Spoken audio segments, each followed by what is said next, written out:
In 1990, 3-year-old Ethan Dawson vanished during a family picnic at Slide Rock State Park in Flagstaff, Arizona. For 15 years, authorities treated it as a presumed drowning, while his parents searched for answers that never came. Then, in 2005, during an anniversary hike, Linda Dawson made an unexpected discovery that exposed the truth about what really happened to her son. The morning sun cast long shadows across the red rocks of Oak Creek Canyon as Linda and Mark Dawson laced up their hiking boots outside their rental cabin in Flagstaff, Arizona. 15 years of marriage had weathered them both, but this anniversary trip was meant to be a celebration, a return to the place where they'd honeymooned decades ago. Linda adjusted her wide-brimmed hat against the desert heat as they set off down the lesser-used Cookstove Trail. The path wound through towering sandstone formations, far from the crowded tourist spots they'd avoided since moving back to Arizona 2 years prior. Mark carried their water bottles and trail mix, his weathered hands gripping the straps of his day pack with the same determination that had carried them through their darkest years. They'd been hiking for nearly an hour when Linda stopped abruptly, her breath catching in her throat. There, wedged deep in a narrow crevice between two massive red rocks, was a pair of tiny sneakers. The white canvas was stained brown with age and weather, the rubber soles cracked from years of exposure to the elements. Mark followed her gaze and felt his stomach drop.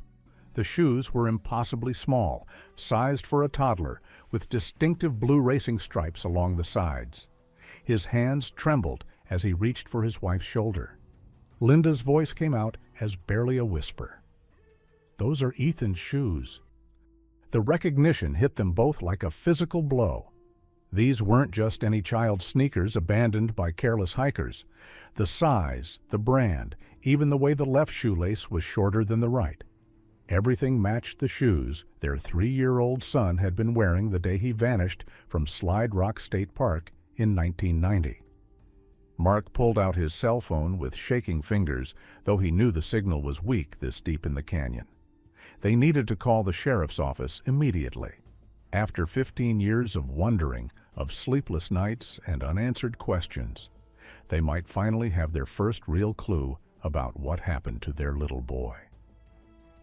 The desert wind whistled through the rocks around them, carrying with it the weight of 15 years of grief and the fragile possibility of answers they'd never dared hope to find. The memories came flooding back as Linda stared at those tiny shoes, transporting her to that perfect spring day in May 1990. The Dawson family had driven the 2 hours from Phoenix to Slide Rock State Park for their annual extended family picnic, a tradition that brought together aunts, uncles, and cousins for a day of swimming in the natural rock slides carved by Oak Creek. Ethan had been so excited that morning, bouncing in his car seat and chattering about the fish he was going to catch with his new plastic fishing rod. At 3 years old, he was fearless around water, always the first to splash into the creek despite the chilly mountain runoff. Linda had packed his favorite peanut butter sandwiches and reminded him twice to stay close to the family blanket. The picnic area had been crowded that day, filled with families taking advantage of the perfect weather. Linda remembered spreading their red-checkered blanket near the creek's edge while Mark helped his brother set up the portable grill. Ethan had been playing with his toy cars in the sand, making engine noises and creating elaborate roadways between the rocks. It was Linda's sister who first noticed he was missing. She'd been helping serve lunch when she asked where Ethan had gone. Linda looked up from the potato salad, expecting to see him digging in the sand or chasing minnows in the shallow water. The toy cars were still there, abandoned in their sandy tracks, but Ethan was nowhere to be seen. The panic started slowly, then escalated rapidly. Mark and his brothers fanned out along the creek bank, calling Ethan's name. Linda ran to the parking area, checking every car and picnic table. Other families joined the search, strangers dropping their own activities to help look for the missing toddler. Within an hour, park rangers had arrived with search dogs. By evening, the Arizona Department of Public Safety had helicopters circling overhead, their searchlights cutting through the growing darkness. The creek was shallow in most places, barely knee-deep on an adult, but there were deeper pools carved by centuries of rushing water. The official conclusion came after 3 days of intensive searching.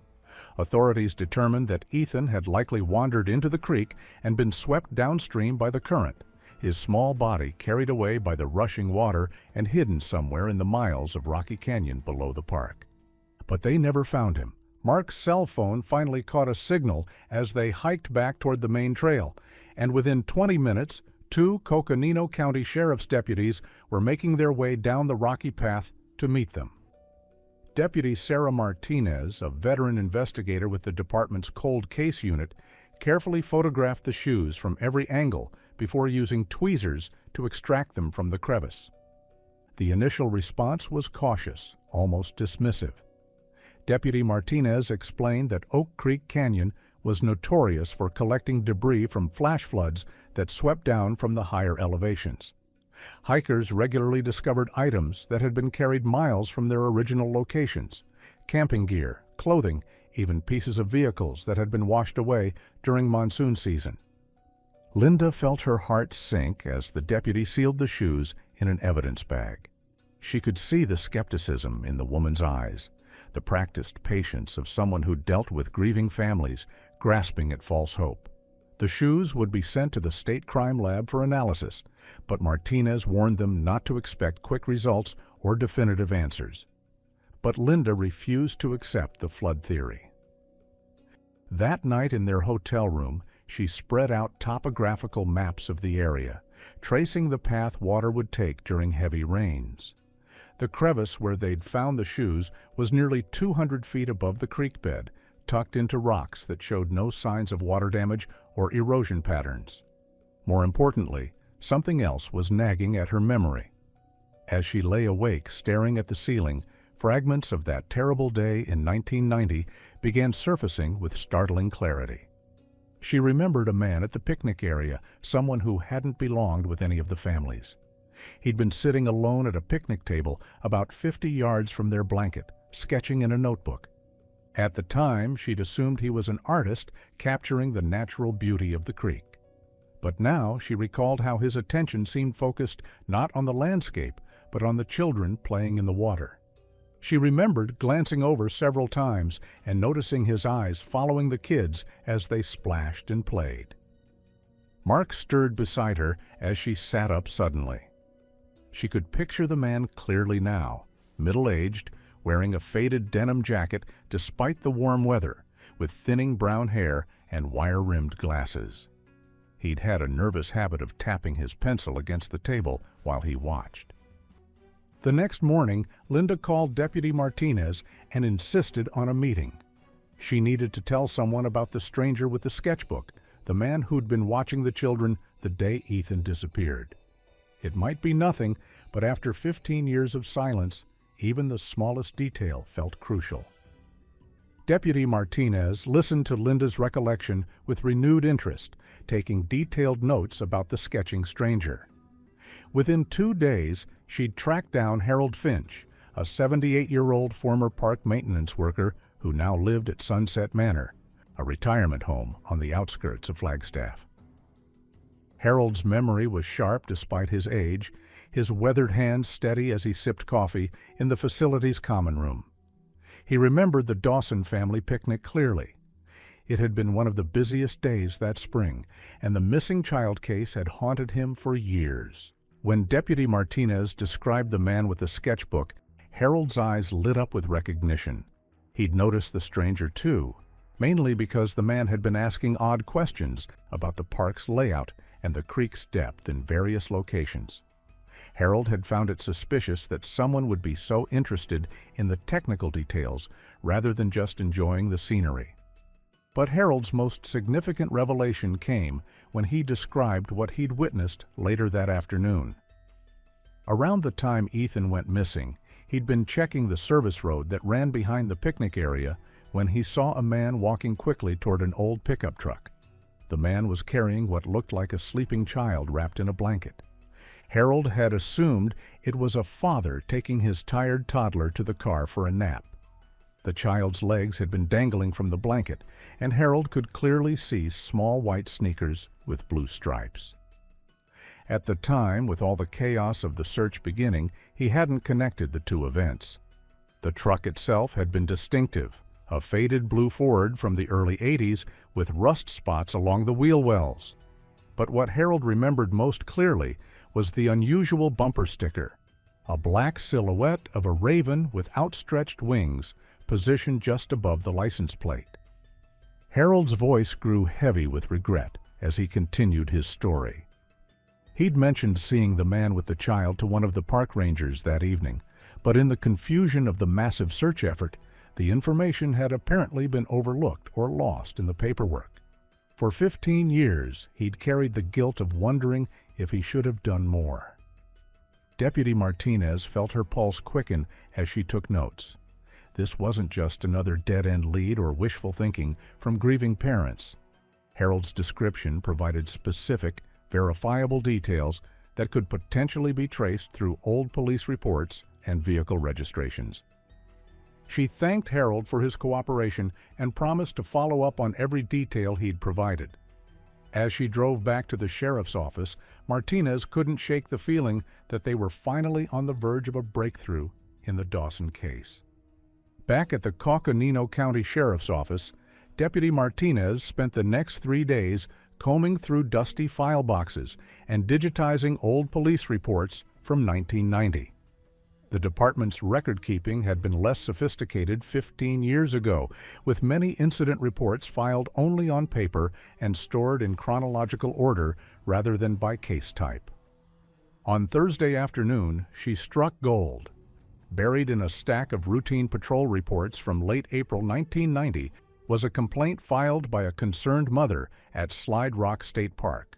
The woman had reported a suspicious man offering candy to children near the creek, describing him as middle-aged, with thinning hair and wire-rimmed glasses. The responding officer had noted that the man drove an older blue pickup truck, but no license plate number had been recorded. Martinez cross-referenced the complaint with Harold Finch's description and felt her excitement building.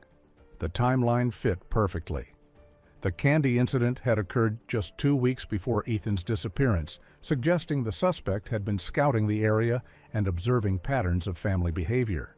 She expanded her search to include property records and vehicle registrations from the late 1980s and early 1990s. Using the Raven decal as a unique identifier, she contacted local auto parts stores and custom sticker shops, hoping someone might remember selling such an unusual design.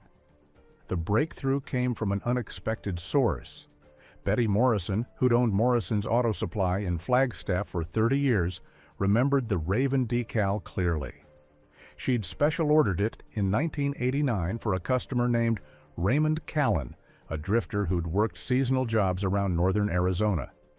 The decal had been expensive and distinctive, a custom design that Morrison had never ordered for anyone else. Martinez immediately ran Callan's name through state databases and discovered a troubling pattern.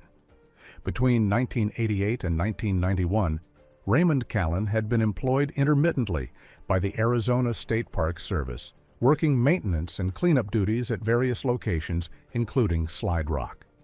His employment had ended abruptly in June 1990, just 1 month after Ethan's disappearance. Most significantly, property records showed that Callan had owned a small cabin on 20 acres of remote land in Oak Creek Canyon, about 8 miles downstream from Slide Rock State Park. The property had been abandoned and eventually seized by the county for unpaid taxes in 1992. Martinez felt her hands trembling as she printed out the property deed and satellite photos of the area. The cabin sat in a narrow canyon accessible only by a rough dirt road, completely isolated from neighboring properties. If someone had wanted to hide a kidnapped child, it would have been the perfect location. She immediately called Linda and Mark Dawson with the news, then contacted the sheriff's search and rescue team to prepare for a site investigation. The convoy of sheriff's vehicles kicked up clouds of red dust as they navigated the narrow dirt road, leading to Raymond Callan's abandoned property. Linda and Mark followed in their rental car, their hearts pounding with a mixture of hope and dread as they descended deeper into the isolated canyon. The cabin site was more desolate than anyone had expected. What remained of the structure was little more than a foundation and a few rotting wall studs, the roof having collapsed years ago under the weight of accumulated snow and debris. Scattered around the clearing were rusted pieces of machinery, old tires, and the skeletal remains of what had once been a chicken coop. Deputy Martinez organized the search team into a grid pattern, with each investigator assigned a specific section of the 20-acre property. Linda couldn't bear to stand idle while others searched for traces of her son, so she walked the perimeter of the clearing, her eyes scanning the ground for anything that seemed out of place. Near a cluster of ancient oak trees about 50 yards from the cabin ruins, something caught her attention. Partially buried beneath 15 years of accumulated leaves and soil was a small object with a flash of bright red paint. Linda dropped to her knees and carefully brushed away the debris with her hands. It was a toy car, a tiny red Corvette with working doors and detailed interior, exactly like the ones Ethan had been playing with at the picnic. The paint was faded and the metal was corroded, but the distinctive flame decals on the sides were still visible. Linda's breath caught in her throat as she remembered buying this exact car for Ethan's 3rd birthday just 2 months before he disappeared. She called out to Deputy Martinez, who immediately cordoned off the area and began a more intensive search around the oak trees. Within an hour, the search team had confirmed that the sneakers found in the rock crevice matched Ethan's size and brand through preserved stitching patterns and a manufacturer's lot number still visible on the tongue. The most chilling discovery came when investigators searched the collapsed cabin more thoroughly. Beneath a pile of rotted floorboards, Detective James Walsh found a water-damaged spiral notebook wrapped in plastic. The pages were mostly illegible, but fragments of handwritten text were still visible under magnification. The legible portions revealed disturbing insights into Callan's mental state. One entry read, "The boy cries for his mama, but the river would have taken him anyway. Safer here where I can watch over him." Another fragment mentioned keeping the child safe from the water spirits that live in the creek. As the afternoon sun began to cast long shadows across the canyon, the search team had assembled enough evidence to confirm their worst fears and greatest hopes simultaneously. Ethan had been here in this isolated place 15 years ago. Detective Walsh immediately radioed for additional resources as the gravity of the situation became clear. Within 2 hours, the remote canyon property was swarming with activity. Forensic specialists, cadaver dogs, and a full excavation team equipped with ground-penetrating radar and archaeological tools.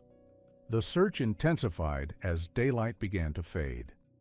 Portable floodlights were set up around the property, casting harsh, white light across the desolate landscape. Linda and Mark were asked to wait in their car while the professionals worked, but Linda found herself unable to look away from the methodical grid search taking place around the collapsed cabin. The cadaver dog showed immediate interest in an area near what appeared to be an old fire pit, about 30 yards behind the cabin ruins. The circular stone arrangement was partially overgrown with scrub brush, but the blackened earth in the center suggested it had been used regularly for burning trash or debris. Detective Walsh called for the excavation team to focus their efforts on the fire pit area.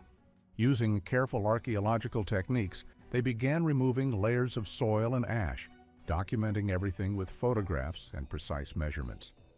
The work was painstakingly slow, but necessary to preserve any evidence that might remain after 15 years of exposure to the elements. At 11:30 that night, under the glare of the portable lights, the team made the discovery everyone had been dreading. Scattered throughout the ash layers were small bone fragments, clearly human and consistent with the skeletal remains of a young child.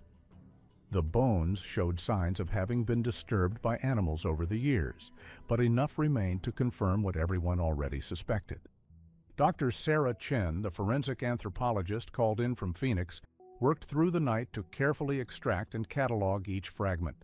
Her preliminary examination suggested the remains belonged to a child between 2 and 4 years old, with several bones showing stress fractures consistent with malnutrition or neglect. By dawn, the excavation team had recovered enough skeletal material to proceed with DNA testing. Detective Walsh personally drove the samples to the state crime lab in Phoenix, where technicians would compare them against DNA samples the Dawsons had provided years earlier during the original investigation. The wait for results would take 72 hours, 3 days that would feel like an eternity for Linda and Mark. But for the first time in 15 years, they had concrete evidence that their son's disappearance hadn't been a simple drowning accident. Someone had taken Ethan, brought him to this isolated place, and the truth of what happened here was finally beginning to emerge from the desert soil. The DNA results arrived on a Tuesday morning that would forever divide Linda and Mark's lives into before and after. Detective Walsh called them personally with the confirmation they'd both hoped for and dreaded. The bone fragments recovered from the fire pit were definitively matched to Ethan Dawson through mitochondrial DNA analysis. With the victim's identity confirmed, the investigation into Raymond Callan intensified rapidly. Detective Walsh worked with federal databases and contacted law enforcement agencies across the Southwest, piecing together a disturbing portrait of the man who had taken their son. Callan had been a drifter with a documented history of mental illness, moving from job to job across Arizona, New Mexico, and Nevada throughout the 1980s. Medical records obtained through court order revealed multiple psychiatric hospitalizations for what doctors had diagnosed as delusional disorder with paranoid features. His delusions centered around an obsessive belief that he needed to rescue children from various perceived dangers. The most chilling aspect of Callan's psychological profile was his fixation on water-related threats. Hospital records showed he'd repeatedly told doctors about voices that warned him children were in danger of drowning, and that he had a divine mission to save them from water spirits that lived in rivers and creeks. Detective Walsh's investigation revealed that Callan had been working at Slide Rock State Park for 3 months before Ethan's disappearance, giving him ample opportunity to observe family patterns and identify potential victims. Co-workers remembered him as quiet and strange, often muttering to himself about the dangers of letting children play near the water. The timeline of events became tragically clear through witness statements and physical evidence. Callan had likely been watching the Dawson family throughout that May afternoon, waiting for an opportunity when Ethan wandered away from the group. Using his knowledge of the park's service roads, he'd carried the sedated child to his truck and driven him to the isolated canyon property. Based on the forensic evidence and the fragmentary journal entries, investigators concluded that Ethan had likely survived for several weeks in Callan's custody. The stress fractures on his bones suggested prolonged malnutrition, indicating that Callan, despite his delusional belief that he was saving the child, had been incapable of providing proper care. The investigation also uncovered evidence linking Callan to at least 3 other incidents of suspicious behavior around children in northern Arizona between 1989 and 1991. Parents in Sedona and Flagstaff had reported a man matching his description approaching their children at parks and offering candy or toys, though no other abductions had been successful. The case file painted a picture of a deeply disturbed individual whose mental illness had escalated into the ultimate tragedy, a man who believed he was protecting children while actually destroying them and the families who loved them. The most devastating revelation came when Detective Walsh reviewed the original 1990 investigation files with fresh eyes. Harold Finch's witness statement about seeing a man carrying a child to a blue pickup truck had indeed been filed with the park rangers that evening, but it had been buried in a stack of routine incident reports and never properly followed up. The initial search had focused entirely on the creek and downstream areas, operating under the assumption that Ethan had wandered into the water and drowned.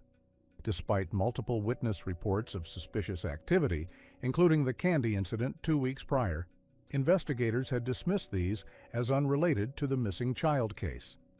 Detective Walsh discovered that 3 different people had reported seeing the blue pickup truck with the Raven decal in the area that day, but the information had never been compiled or cross-referenced. The original lead detective had retired in 1995, taking with him institutional knowledge that might have connected these crucial dots years earlier. The failure of the initial investigation meant that while search teams were dragging the creek and scouring miles of downstream canyon, Ethan was being held captive just 8 miles away. Linda and Mark were devastated to learn that their son had survived that first terrible day, only to die slowly from neglect in an isolated cabin while hundreds of searchers looked in the wrong places. Dr. Chen's final forensic report provided the heartbreaking details of Ethan's final weeks. The bone analysis suggested he had lived for approximately 4 to 6 weeks after his abduction, gradually weakening from malnutrition and dehydration. The stress fractures indicated he had been confined in a small space, possibly a makeshift cage or locked room, with limited ability to move around. The journal fragments found at the cabin revealed Callan's deteriorating mental state during this period. One legible entry, dated 3 weeks after the abduction, read, "The boy won't stop crying for his mama.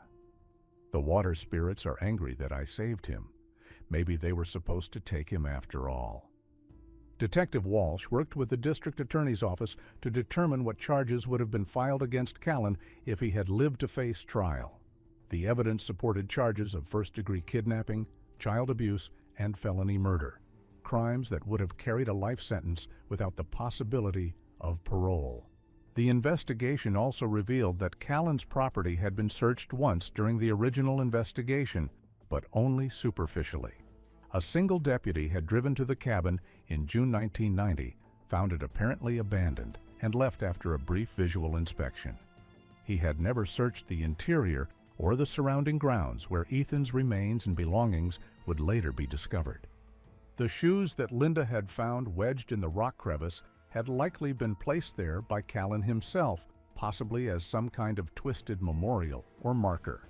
The location was visible from his property, suggesting he may have visited the spot regularly during the weeks he held Ethan captive. The funeral service for Ethan Dawson was held on a crisp October morning at Flagstaff Community Church, 15 years and 5 months after his disappearance. The small chapel was filled with family members, childhood friends who had never forgotten him, and dozens of community members who had participated in the original search efforts. Linda had chosen to display Ethan's recovered sneakers and the red toy Corvette in a place of honor near the altar, alongside photographs from his short life. The tiny white shoes, now cleaned and preserved, served as a tangible reminder of the little boy who had loved to run and play, whose laughter had once filled their Phoenix home. Justice in the traditional sense would never be possible. Raymond Callan had died in a Nevada hospital in 1998, 7 years after Ethan's murder, succumbing to complications from diabetes and liver disease. He had never been charged with any crime related to the Dawson case, taking his secrets to an unmarked grave in a Las Vegas cemetery. Detective Walsh officially closed the case file in November 2005, marking it as solved, but with no prosecution possible due to the perpetrator's death. The investigation had provided answers, but no courtroom resolution, leaving the Dawsons to find their own path toward healing and closure.